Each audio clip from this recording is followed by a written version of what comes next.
Yo, what's going on, guys? It's Chris from my channel, Chris P44S, and I'm making another Stacklands video. I've been playing it quite a bit. I could actually tell you how much. Somewhere. I think it tells me in here. Stacklands. 47 hours. I didn't realize I was actually even playing this game that long. So basically 48 hours, and I did beat the game, and basically I wanted to make this video about how you actually beat the game, quote unquote beat the game, because I don't think you actually can ever beat the game, but obviously there's quests, like a quest list that you can complete, and then there's also like a quote unquote final boss. So basically today I'm just going to be talking about how to get to the point of where you're fighting the quote-unquote final boss, and you know, just some tips for playing, I guess, if there's anybody who's struggling. But basically the way to get to the final boss, and I'm going to show you the final boss too, so if you don't want to see it, just skip ahead. But if you want to figure out how to do it, I'm just going to show you right now, and then I'm going to kind of just ramble on about the game and a good strategy for getting through, obviously. So basically the big thing, the two biggest things you need is you need the temple, which you can see I actually have the resources here to make it, but you need to build the temple, 5 plank, 5 brick, 3 bar, and 3 villagers, and you need the golden goblet. So the golden goblet is actually the harder one to come by,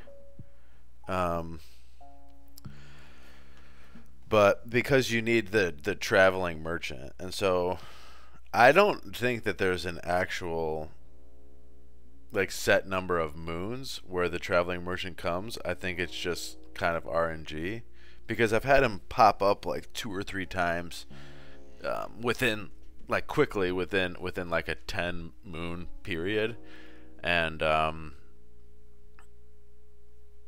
then I've went like 10 or 15 moons without seeing him at all. So basically the traveling merchant comes, and it's like a little wagon wheel card, and you know, it says traveling merchant and all this and that, and basically you keep feeding him 5 coins, and he gives you random items, and one of the random items is this golden goblet.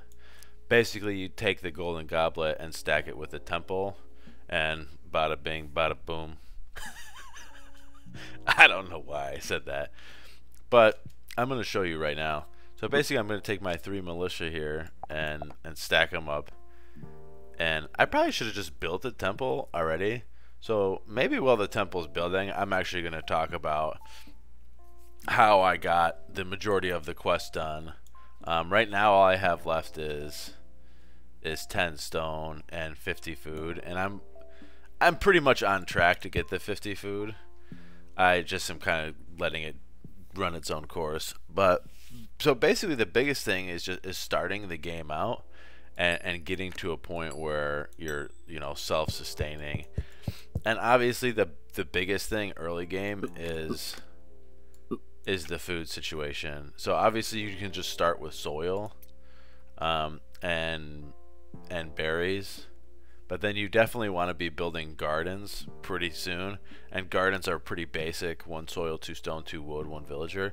Pretty easy to get, because you don't need any of these like the smelter, the brickyard, or the sawmill. You don't need to make any of the, what I guess would be advanced resources, or the upgraded version of like the raw materials. One thing too that people might not know is like the brick, the planks, and the well, the bricks and the planks, you can just take 3 stone and a villager, and it'll make a brick. Like, you don't need the brickyard. The brickyard just does it in 2. Like the brickyard and the sawmill, they just do it with 2 basic resources, and they do it a lot faster. But basically the biggest thing, the most essential, a strange portal has appeared. Perfect. Just in time for me to build the temple. The most essential thing really in the game is food. So once you start getting your gardens upgraded to farms, and I think the carrots are just the best. Like you can just run carrots and they basically just do their thing. Like you find early in the game with the berries and the apple trees that you have to be constantly stacking villagers to get the food output, but the carrots, they just basically run themselves. And like where I'm at now, I'm at Moon 78. I got 7 people, and oh, that's a lot of danger. They got like 7 people and 6 farms, and I'm like pretty okay. I kind of want to finish this temple before I start fighting this portal. So maybe if I just go hide my people, they'll be fine.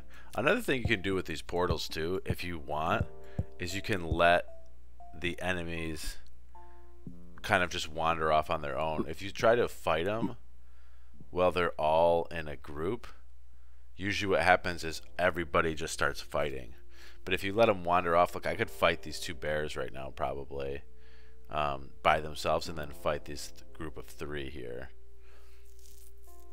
which is probably what I'm going to do once they finish this temple. But you can see too, like my farms are just over here like doing work right now. And I have more cards than I need. So here, boom, temple. Let me just stack my guys. We're going to fight these bears. Like, and you really don't need, I don't think you need that many people.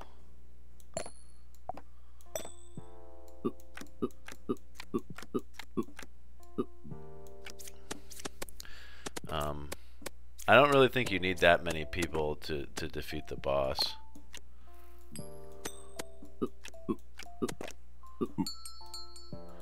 Feeding time. I kind of wanted to wait to fight the boss until my guys ate, so then everybody'd be at full HP, but hopefully these, yeah, I think we're fine.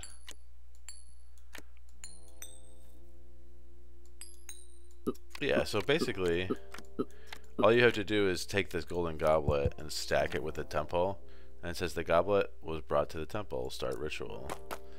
And it basically just turns into a dragon here. Or a demon, I'm sorry. I don't know why I thought that was a dragon. And it just has 99 HP. And, oh, it might actually kill one of my guys. But it's all random, so even when you're fighting, like the demon just hits people random. Oh, and it killed one. Which is good because I actually needed to get rid of this corpse. It killed another one? The first time I fought this, it didn't kill like anybody. Nice. You killed the demon. So really, I mean, nice. You completed the main quest. Keep playing to collect every card. I mean, so that's basically it. And it's just kind of like the game is just, I feel like it's just figuring out, you know, I feel like it's just figuring out the method, you know, to getting to the boss, and figuring out like basically how to be self-sufficient.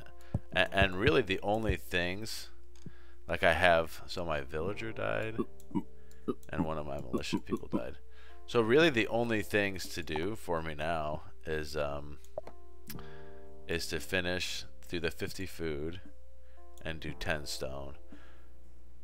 And then all I have to do otherwise is, so I've actually finished the graveyard too. There's only like a couple cards I haven't seen, I guess. And so they're in these exploration. Oh, so I have figured out the old village. That was probably also one of the hardest ones to find. One of the harder quests to figure out was how to find the catacombs. But the catacombs you just find through exploration. You can get it from the graveyard or the old village.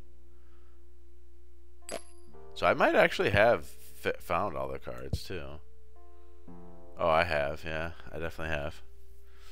So basically what I'm saying is, like, I found all the cards is when you look down in the left hand corner, it says may contain, and then it has cards.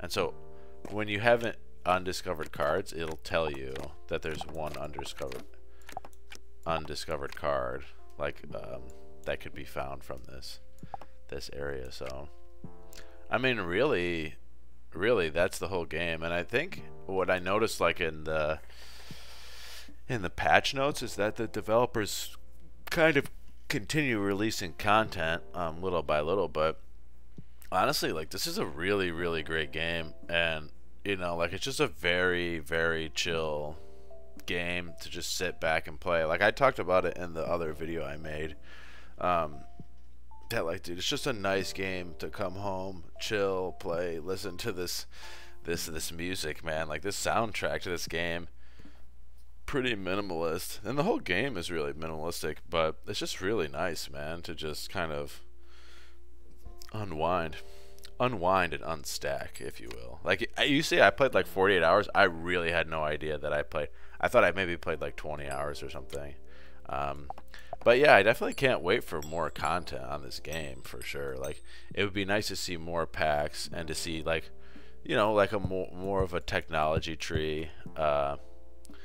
You know, so here, like, in the ideas, you have this basic building, cooking, military. It'd be nice to see, like, some more military cards, maybe some more cards to, like, you know, do another big bosses, you know, things like that. And there's honestly, there's some stuff, like, dude, I don't do the cooking stuff, like, at all. Like, I honestly could, not that I could care less. I mean, like, it's definitely cool to do, but you just become self-sufficient with these carrots, you know.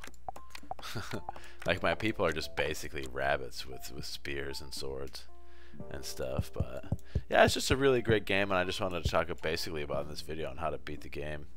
And I think I hit that nail pretty well. So I am playing some other stuff right now too.